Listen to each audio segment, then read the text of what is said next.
I wanted to take a minute to document our story about Ping paper bag book.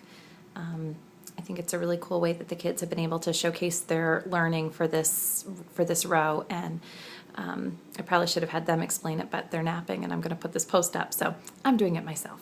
So paper bag book, I have the link in this post about how to do a paper bag book, but it's very simple. It literally just is a paper bag, and it's folded in half with a couple of holes, and they get tied with twine to be the binding, and kids can use it to just document their learning. So you can see on this first page they've done the flag of China, and they've done a map of China, and I asked them to color it in, and then definitely to put on the Yangtze River, because that's where the story takes place, and then they just chose some other cities that they wanted to include.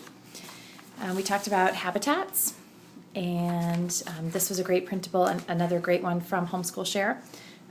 So the kids did a little mini web quest, so they went online and they looked up some information about where ducks live. We talked a little bit about where the sun rises and sets. So this was a little sun that, obviously you can see I have no artistic talent whatsoever, but we put a little sun with a stick so they can make the sun rise in the east and then move along all day long and set in the west. And that has been very popular, and in fact created a lot of discussion about where east and west is in our house. And it really tied in well to Katie and the Big Snow when we did a lot of talk about compasses and directions.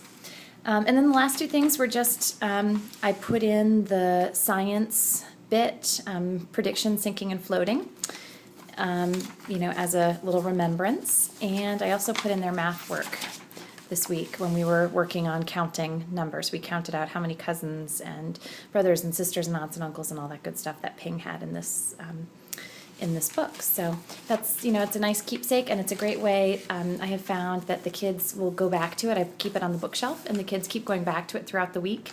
So it reinforces their learning, and it's also a great way to share with other people. For example, when Daddy gets home at night, they can show him what we've been doing. So thanks.